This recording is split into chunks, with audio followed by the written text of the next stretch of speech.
Hello class 9 10 এর স্টুডেন্টরা, আশা করি তোমরা প্রত্যেকেই ভালো আছো। তো আজকের ক্লাসে আমরা চিত্র প্র্যাকটিস করব। তোমাদের পরীক্ষায় তোমরা জানো যে 5 নাম্বার থাকে একটা প্রশ্ন, যেখানে তোমাদের চিত্র আঁকতে দেয় এবং তার বিভিন্ন গঠন কি করতে বলে, দেখাতে বলে। বুঝতে পারলে? তো আজকের ক্লাসে আমরা ফার্স্ট চালু করছি। তো আজকের ক্লাসে আমরা প্রাণী কোষটা আঁকবো এবং তার যে বিভিন্ন গঠন সেগুলো কিন্তু দেখাবো। খুবই ইম্পর্টেন্ট ক্লাস 9 এর জন্য, কারণ ক্লাস 9 এ প্রাণী কোষের ছবি, হ্যাঁ, তারপরে ক্লাস 9 এ আরো আছে উদ্ভিদ কোষের ছবি দেয়, মাইটোকন্ড্রিয়ার ছবি দেয়, ক্লোরোপ্লাস্টের ছবি দেয়, আর তারপরে তন্ত্রের ক্ষেত্রে যদি আমরা দেখি বৃক্কের ছবি আঁকতে দেয়, তারপরে হৃৎপিণ্ডের সংবহন, রক্ত সংবহন কি করে হয়, এই ছবিগুলো আঁকতে দেয়। তো কিছু কিছু ইম্পর্টেন্ট পিকচার কিন্তু আমরা ক্লাস 9 এবং ক্লাস 10 এ কিন্তু কভার করব। তো প্রথম যেহেতু আমরা চালু হচ্ছে আজকে, তো ফার্স্ট আমরা আজকে প্রথমে আঁকবো হচ্ছে প্রাণী কোষের ছবি। তো প্রাণী কোষ জানানো হচ্ছে প্রাণী কোষের যে স্ট্রাকচারটা সেখানে ম্যান্ডেটরি যে গোলই করতে হবে এটা কিন্তু না। হ্যাঁ, যদি তোমরা একটু গোল করে দেখাও তাহলে দেখতে সুন্দর লাগে, কিন্তু যতটুকু পারবে গোল করার চেষ্টা করবে, না হলে কোনো ব্যাপার নেই, কারণ ফুললি গোল করার দরকার হয় না। তো প্রথমত কি করবে, প্রাণী কোষ আঁকার ক্ষেত্রে বা আমাদের যে সেল, ঠিক আছে, অ্যানিমাল সেটআপ করার ক্ষেত্রে প্রথমত যতটুকু পারবে একটা গোল করে নেবে। এরকম করে, মানে আমি যেমন করছি যতটুকু হোক, পুরোপুরি গোল যদি না হয় তাও কোনো ব্যাপার নেই। বুঝতে পারলে? এরকম করে একটা দেখিয়ে দিলে। দেন তারপরে কি করবে, এরপর আমার কি থাকে, একটা নিউক্লিয়াস থাকে। তো নিউক্লিয়াসটাকে আঁকবো এই ভিতর দিকে, এই ভিতরে মোটামুটি একটু মিডলের দিকে না করে একটু সাইডে দিয়ে করবে, তাহলে দেখতে বেশি ভালো লাগবে। এরকম করে একটা গোল নিউক্লিয়াস কিন্তু করে দেবে। এবার নিউক্লিয়াসের ভিতরে কি থাকছে, নিউক্লিওলাস, এরকম করে আরেকটা গোল করে একটু ফুটি ফুটি ফুটি করে এরকম করে দেবে, তাহলে দেখতে কিন্তু এটা সুন্দর লাগবে। বুঝতে পারলে? ওকে, তাহলে আমাদের নিউক্লিয়াসটা মোটামুটি আঁকা কিন্তু কমপ্লিট হলো। কিন্তু হ্যাঁ, এখনো কিন্তু আমাদের ফুললি কাজ কিন্তু হয়নি। এবার দেখো কি করতে হবে। এবার নিউক্লিয়াসের বাইরে এরকম করে কিন্তু আমাদের কি থাকে, এন্ডোপ্লাজমিক রেটিকুলাম থাকে, তাই তো? ক্লিয়ার? ওকে, তো এরকম করে এটা কি করে দেবে, এন্ডোপ্লাজমিক রেটিকুলাম কিন্তু করে দেবে।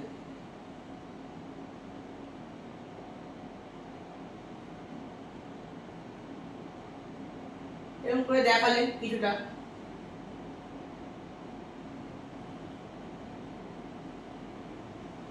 ওকে, নিয়ে ছেড়ে দিলে এখানটা। তারপরে এখানে আরেকবার করতে হবে এই সাইডেও। যদি পুরো না দেখাও তো একটু দেখিয়ে কিন্তু কিভাবে ছেড়ে দেবে, এরকম করে হয়ে গেল একটা এন্ডোপ্লাজমিক রেটিকুলাম। এই সাইডে একটা দেখিয়ে দেবে।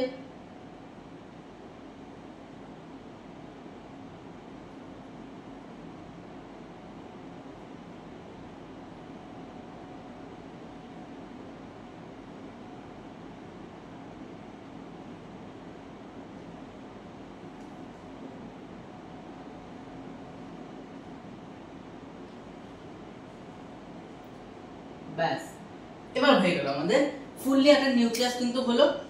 আর এখনো একটা কাজ বাকি আছে। কি? এইখান থেকে আমাদের কি থাকে, এরকম করে জালিকা থাকে না, এরকম জালিকা থাকে। তো এই জালিকা কিন্তু আমাদের হবে। বুঝতে পারলে? এই জালিকাগুলোকে ভিতর দিকে এরকম করে কিন্তু আমাদের ভেঙে দিতে হবে।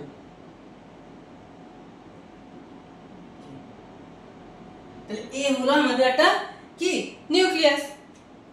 এরপর তো আমাদের নিউক্লিয়াসটা কমপ্লিট হলো, নিউক্লিয়াসের বাইরে আমাদের এন্ডোপ্লাজমিক রেটিকুলাম কিন্তু কমপ্লিট হলো।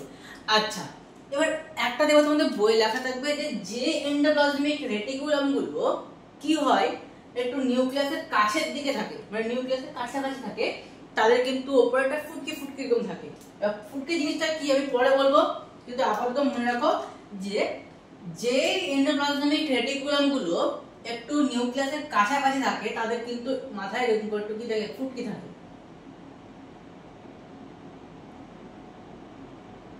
বুঝতে পারলে?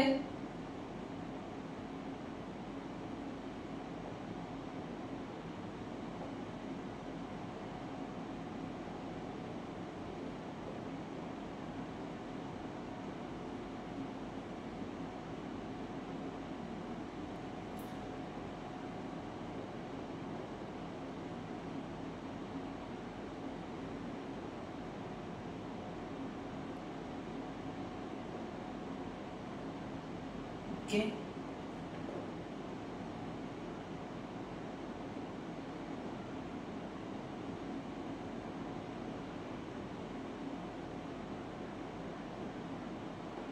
কিন্তু ফুটকি ফুটকি থাকে। এবার ফুটকি জিনিসটা কি আমি পরে বলছি। আচ্ছা, তাহলে নিউক্লিয়াস হলো, আমাদের এন্ডোপ্লাজমিক রেটিকুলাম হলো। এরপর থাকে হচ্ছে আমাদের কি,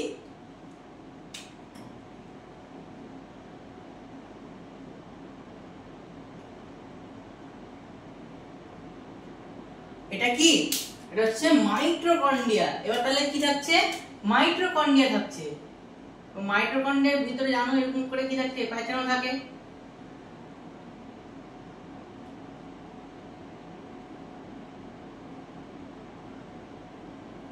বুঝতে পারলে? ওকে, তো এটা হয়ে গেল আমাদের মাইটোকন্ড্রিয়া। মোটামুটি এরকম করে দেখিয়ে দিবে, সমস্যা নেই। আচ্ছা, এবার এখানে করে দিলে এর উপরে মোটা একটা, এটা হয়ে গেল আমাদের লাইসোজোম। এটা কি হয়ে গেল, এটা হয়ে গেল আমাদের লাইসোজোম। আমি মানে একটা একটা অঙ্গাণু দিয়ে দেখাচ্ছি, বেশি আঁকছি না। হ্যাঁ, ঠিক আছে, একটা অঙ্গাণু দিয়ে দেখাচ্ছি। বেশি আঁকতে গেলে ভিডিও বড় হয়ে যাবে, তোমাদের বিরক্ত লাগবে। বুঝতে পারলে?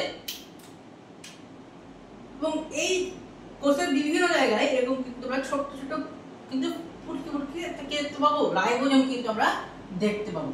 তাহলে দেখতেই পাচ্ছ যে আমরা এইখানে যে ফুটকি ফুটকি গুলো দিয়েছি, এগুলোও হচ্ছে আমাদের কি, রাইবোজোম।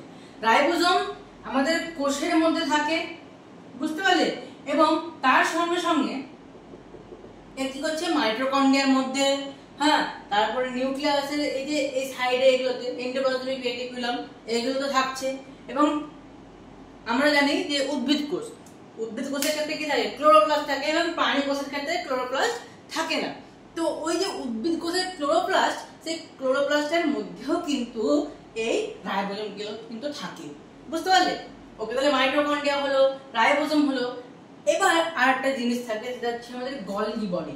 কি থাকে বললাম, গলগি বডি। গলগি বডিটা কেমন হয়, এরকম ডাম্বেল সেরকম একটু, হেডফোন যেমন হয় না, এরকম করে হয়। একটা গলগি বডি দেখিয়ে দিলে, এবং এর পাশে এরকম করে কিছু ক্ষরণ কোষ দেখিয়ে দিবে, এরকম করে দেখিয়ে দিলে কিছু ক্ষরণ কোষ। এগুলো বলা হয় গলগি বডির ক্ষরণ কোষ। তো এই আমাদের মোটামুটি একটা প্রাণী কোষ হলো। কিন্তু প্রাণী কোষের আরেকটা খুব গুরুত্বপূর্ণ স্ট্রাকচার থাকে, যেটা হচ্ছে আমাদের কি, সেন্ট্রোজোম, যেটা আমাদের প্রাণী কোষের বিভাজন করতে কিন্তু সাহায্য করে। বুঝতে পারলে? এবার সেন্ট্রোজোমটা আমরা আঁকবো। সেন্ট্রোজোম আঁকার জন্য আমাদের কি করতে হবে, এরকম করে একটা গোল করলে, গোল করার পর কি করবে বলতো, এই ভিতর থেকে একটা এরকম করে চাকা করলে, লাইন করে দিলে, নিচের দিকে এরকম করে একটা চাকা করে, কেমন করবে, টি, এরকম করে টি শেপ করে দিবে, টি শেপ। ঠিক আছে, পুরোপুরি টি শেপ করবে না, মানে এই যে এইটা আর এরকম থাকবে, একটা অপরের সঙ্গে লেগে যাবে না, এরকম হয়ে থাকবে। বুঝতে পারলে? তো এ হয়ে গেল। এবং তারপরে এখান থেকে কি করবে, আমাদের সেন্ট্রোজোমে কি থাকে, অ্যাস্ট্রাল রশ্মি থাকে। তো এখান থেকে এই অ্যাস্ট্রাল রশ্মি কিন্তু বার করে দিবে। বুঝতে পারলে? তো এই হয়ে গেল আমাদের একটা কি, সেন্ট্রোজোম। বোঝা গেল? ওকে, তো এই একটা প্রাণী কোষের পিকচার। কিন্তু এখনো সম্পূর্ণ হয়নি, আমাদের এবার কি করতে হবে, দেখাতে হবে যে কোনটা কি, তাই তো? এক এক করে চলো আমরা দেখে নিই যে প্রাণী কোষের কি গঠন আছে কি না আছে। তো প্রথমত আমরা ভিতর থেকে বাইরে থেকে ভিতর দিকে প্রবেশ করব। তাহলে সব থেকে বাইরে আমাদের এই যে পার্টটা দেখতে পাচ্ছ, এই যে এই নীল কালারের বর্ডারটা, একে বলা হয় আমাদের কি, কোষ পর্দা। বুঝতে পারছো? কোষ পর্দার কাজ কি, বিভিন্ন বাইরের আঘাত যেন সেলকে কোনোভাবে ক্ষতিগ্রস্ত না করে, তার জন্য আমাদের কোষ পর্দা কি করে, বাইরের আঘাত থেকে সব সময় কোষকে কি করছে, প্রোটেক্ট করে রাখছে। বুঝতে পারলে? তাহলে বাইরের এই যে আমাদের যে এটাকে বলা হচ্ছে কি, কোষ পর্দা। আর তারপরে যদি আমরা দেখি, তো কি পাবো আমরা, এই যে পুরো লিকুইড থাকবে। এই যে আমাদের এই যে সমস্ত কোষীয় অঙ্গাণুগুলো এই যে আছে, তারা কিসের মধ্যে আছে? তারা কিসের মধ্যে আছে? একটা ফ্লুইড থাকে, বুঝতে পারলে? কি থাকে? একটা ফ্লুইড থাকে, যেটাকে বলা হয় আমাদের কি সাইটোপ্লাজম। তো এই সাইটোপ্লাজমের মধ্যে বিভিন্ন কোষীয় অঙ্গাণুগুলো কিন্তু থাকে। বোঝা গেল? ওকে ওকে, তো এটা হয়ে গেল আমাদের কি সাইটোপ্লাজম। সাইটোপ্লাজম আমাদের কি করছে? সমস্ত কোষীয় অঙ্গাণুগুলোকে ধারণ করে রাখছে। কত সুন্দর আমাদের ছবি আঁকার মাধ্যমে কিন্তু পড়াও কিন্তু একই সঙ্গে হয়ে যাচ্ছে।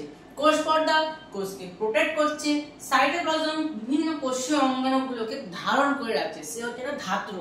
সে কি করছে?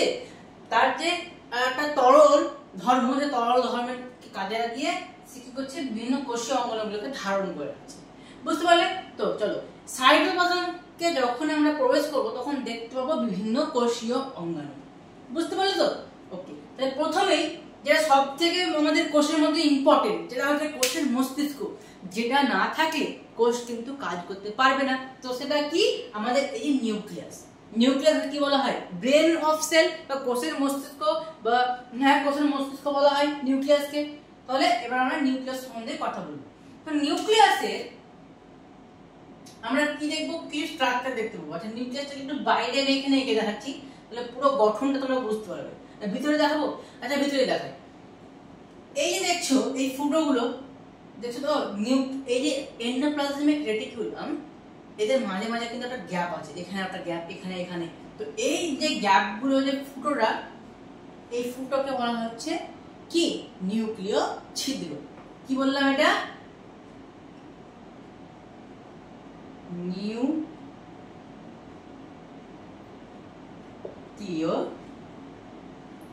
ছিদ্র। বুঝতে পারলে? তারপরে প্রবেশ করো ভিতরের দিকে। এই যে এইটা মানে নিউক্লিয় ছিদ্র পার করার পর, যেমন আমাদের কোষের যেমন কি ছিল, কোষ পর্দা ছিল, তখন নিউক্লিয়াসকে প্রোটেক্ট করার জন্য আসে আমাদের কি নিউক্লিয় পর্দা। কি আছে? নিউক্লিয়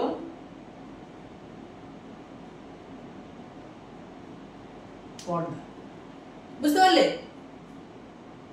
আচ্ছা, নিউক্লিয় পর্দাকে যখন আমরা পার করলাম, আচ্ছা যখন আমরা কোষ পর্দাকে পার করেছিলাম তখন কি পেয়েছিলাম? সাইটোপ্লাজম। তো নিউক্লিয়াসের যে পর্দাকে যখন আমরা পার করব, তারপরে কি পাবো?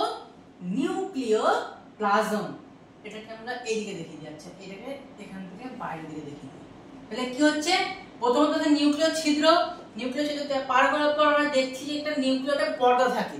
নিউক্লিয় পর্দাকে যখন আমরা পার করছি, মানে যখন ভিতরে প্রবেশ করছি, তখন দেখছি এর কিন্তু কোষের মধ্যে একটা তরল থাকে, যাকে বলা হচ্ছে নিউক্লিয়।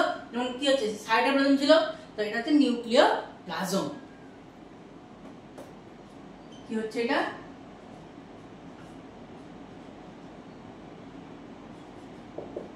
নিউক্লিয় প্লাজম। বুঝতে পারলে? এটা হয়ে গেল আমাদের নিউক্লিয়াস। আচ্ছা, তারপরে নিউক্লিয় প্লাজম পার করার পর এই যে দেখতে পাচ্ছ জালিকাকার যে গঠনগুলো, এই যে এইগুলো, এই যে এইগুলো এগুলো, এই যে জালিকাকার গঠনগুলো দেখতে পাচ্ছ, এগুলোকে বলা হয়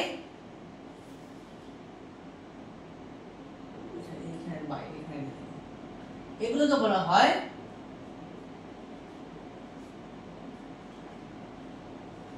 নিউক্লিয় জালিকা। কি বলা হয় বললাম? এগুলোকে বলা হয় নিউক্লিয় জালিকা। নিউক্লিয় জালিকার পর এই যে ভিতরে একটা গোল দেখতে পাচ্ছ, এই যে গোলটা, এটা এটা, তো একে বলা হয় নিউক্লিয়াস। কি বলা হচ্ছে একে? একে বলা হচ্ছে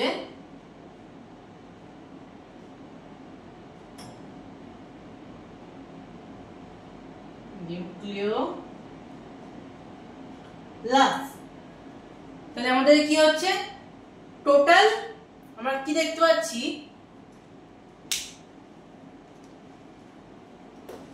কি কি আছে আমাদের নিউক্লিয়াসের মধ্যে? দেখো,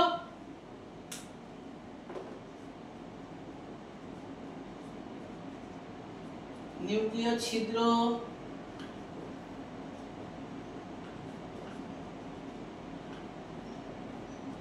নিউক্লিয় পর্দা,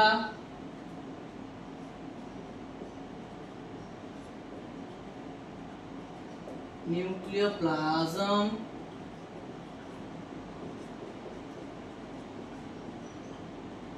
নিউক্লিয় জালিকা বা একে ক্রোমাটিন জালিকাও কিন্তু বলা হয়, নিউক্লিয় জালিকা বা একে ক্রোমাটিন জালিকাও কিন্তু বলা হয়।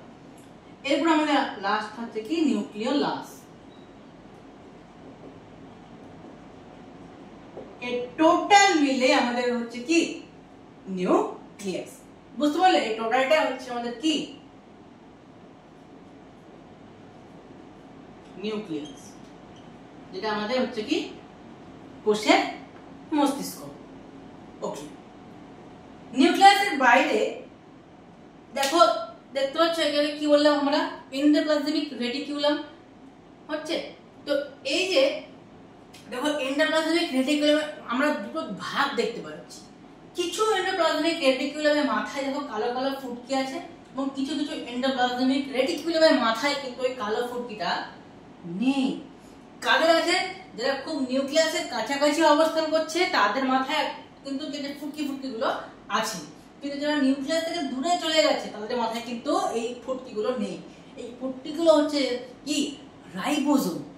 যাদের মানে যে এন্ডোপ্লাজমিক রেটিকুলামে এই রাইবোজোম গুলো থাকে তাদেরকে বলা হয় অমসৃণ এন্ডোপ্লাজমিক রেটিকুলাম বা রাফ এন্ডোপ্লাজমিক রেটিকুলাম।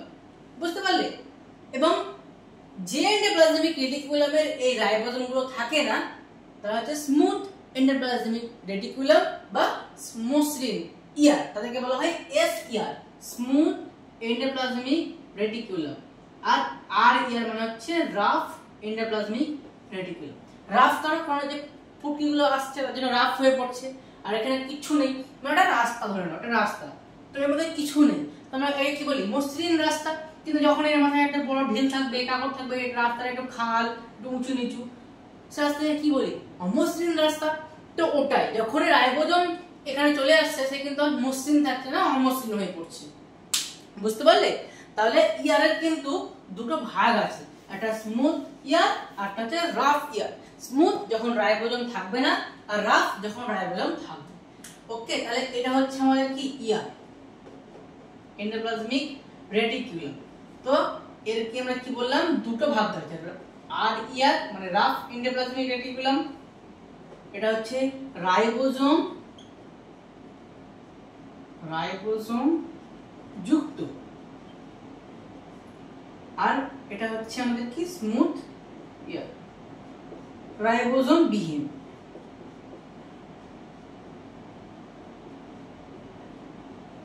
এটা হচ্ছে আমাদের রাইবোজোম বিহীন। ক্লিয়ার হলো প্রত্যেকের কাছে? এটা দেখো এই যে ফুটকিগুলো আছে এটা হচ্ছে আমাদের আর ইয়ার, আর এই স্মুথ যেগুলোতে কোনো রাইবোজোম নেই এটা হচ্ছে আমাদের স্মুথ ইয়ার মানে এস ইয়ার। আচ্ছা, এই যে ফুটকি ফুটকি যে এগুলো দেখতে পাচ্ছ, এই ফুটকিগুলো হচ্ছে আমাদের রাইবোজোম।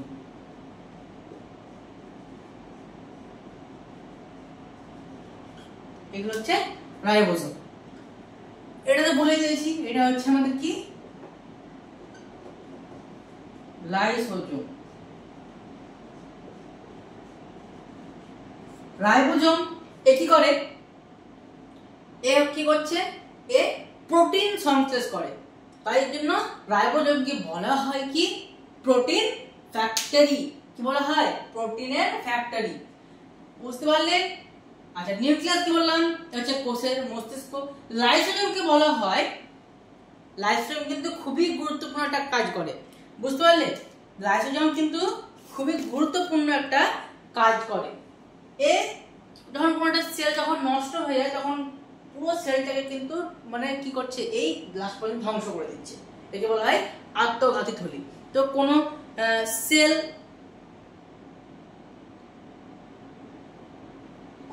যখন নষ্ট হয়ে যাচ্ছে তখন সে সেলটা যাতে অন্য বাকি সেলগুলোকে যাতে নষ্ট না করে দেয়, তাই লাইসোজোম কি করে ওই সেলটাকে পুরোপুরি ধ্বংস করতে কিন্তু সাহায্য করে। বুঝতে পারলে? মানে ব্যাপারটা বুঝতে একটু মানে টাফ আছে। ধরুন একটা সেল সে হয়তো ঠিকমতো কাজ করতে পারছে না, তার বয়স হয়ে গেছে, তো ওই সেলের এফেক্টে যাতে বাকি সেলগুলো যাতে নষ্ট না হয়, তাই লাইসোজোম কি করে, নিজে নিজেই কি করে ওই যে সেলের মধ্যে সে আছে সেই সেলটাকে সে নষ্ট করে দেয়, ধ্বংস করে দেয়। তার জন্য লাইসোজোমকে বলা হয় আত্মঘাতী থলি। কি বলা হয়? আত্মঘাতী।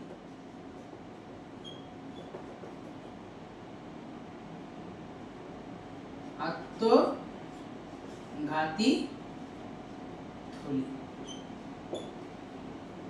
বুঝতে পারলে? হেডে বললাম রাইসোজোম, রাইবোজোম। এটা হচ্ছে আমাদের মাইটোকন্ড্রিয়া। মাইটোকন্ড্রিয়া নামটা প্রত্যেকের মুখে একদম লেগে থাকে এবং এর কাজও প্রত্যেকে জানে।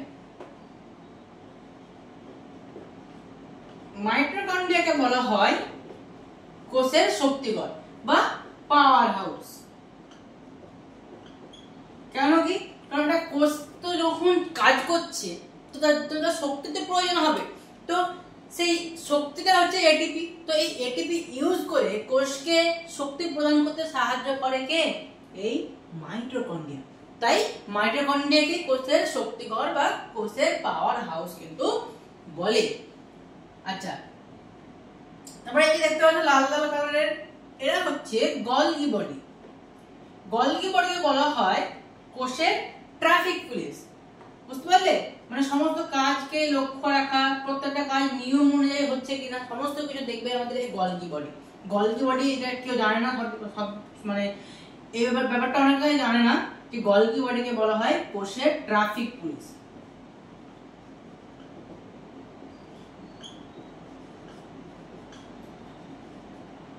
কোষের ট্রাফিক পুলিশ তোমরা জেনে রাখো। And last but not least, centrosome. খুবই গুরুত্বপূর্ণ একটা কোষীয় অঙ্গাণু। আমরা প্রত্যেকে জানি যে কোষের মধ্যে যারা থাকে তাদের কোষীয় অঙ্গাণু বলে। তো এর কাজ কি, এর কতটা গুরুত্বপূর্ণ ক্লাস 9 থেকে তোমরা বুঝতে পারবে না। আপাতত আজকে জেনে রাখো যে সেন্ট্রোজোম কোষের বিভাজন হতে সাহায্য করে। একটা কোষ, তো এই কোষ থেকে আরেকটা কোষ, এই কোষ থেকে আরেকটা কোষ করতে সাহায্য করছে কে? এই সেন্ট্রোজোম। কিভাবে বিভাজিত হয়, কি কি প্রসেস হয় সেটা জানার জন্য তোমাদেরকে ওয়েট করতে হবে। তোমরা একটু ওয়েট করো এবং যখন ক্লাস 10-এ উঠে যাবে তখন পুরোপুরি ভালোভাবে জানতে পারবে এবং ক্লাস 11-এ ওঠার পর তো আরো ডিপলি জানতে পারবে যে সেল ডিভিশনে আমাদের এই যে ছোট্ট একটা অঙ্গাণু সেন্ট্রোজোম তার কতটুকু ভূমিকা সেটা কিন্তু জানতে পারবে। এই সেন্ট্রোজোমে কিন্তু বিভিন্ন পার্ট থাকে। এই যে তারা যে দেখতে পাচ্ছ এগুলো বেরিয়ে গেছে, একে বলা হয় অ্যাস্ট্রাল রশ্মি। এগুলো কি বলা হয়? অ্যাস্ট্রাল রশ্মি। অ্যাস্ট্রাল রশ্মি সেন্ট্রোজোম। এবং সেন্ট্রোজোমের এই যে এইগুলো মানে এই লাঠির মতন ধরে নেওয়া আছে, তো এদেরকে বলা হয় সেন্ট্রিওল।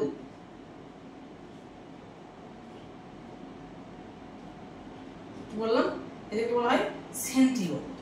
এটা হচ্ছে অ্যাস্ট্রাল রশ্মি। আপাতত এতটুকুই জেনে রাখো। বুঝতে পারলে? তো এই হচ্ছে ফুল তোমাদের ক্লাস 9 এর জন্য। ক্লাস 8 এর যদি কোনো ছেলে আমাদের ভিডিও দেখো তো খুবই হেল্পফুল হবে তোমাদের জন্য। এটা কোষকে এঁকে আমরা তাদের বিভিন্ন পার্ট দেখলাম এবং একই সঙ্গে সঙ্গে প্রত্যেকটা কোষীয় অঙ্গাণুর আমরা কিন্তু কাজ দেখে নিলাম। তো তোমাদের এই চ্যাপ্টারটা মোটামুটি ধরে নাও 40 না 30% কমপ্লিট হয়ে গেল। একটা চ্যাপ্টার যদি তোমরা স্টার্ট করো, কোষ চ্যাপ্টারটা 9 এ আছে, 8এও আছে, জীবদের গঠন বলে। তো মেন হচ্ছে কোষ এবং কোষের কোষীয় যে অঙ্গাণু এবং তাদের কাজ, এতটুকু যদি জেনে রাখো তো অনেক কোশ্চেন কিন্তু ট্যাকল করতে পারা যায়। তো এই হচ্ছে আজকে ক্লাস।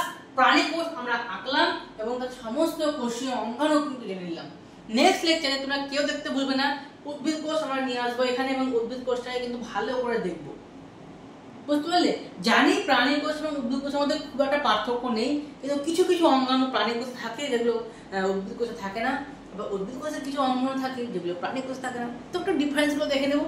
বুঝতে পারলে? তো এই হচ্ছে আজকের ক্লাস, চিত্র অঙ্কনের প্রথম ক্লাস আমরা কমপ্লিট করলাম। তো দেখতে আজকে ভিডিও তোমাদের ভালো লাগলো তো অবশ্যই লাইক দিয়ে আমাদের আগ্রহ বাড়াও, কমেন্টে জানাও যদি কোনো প্রবলেম হয়েছে, হয়তো আমি কোনো জিনিস হয়তো একটু ভুল বলে ফেলেছি, তো অবশ্যই আমার ভুলটাকে ধরিয়ে দেবে। তার জন্য তোমাদের পুরো ভিডিওটাই কিন্তু দেখতে হবে।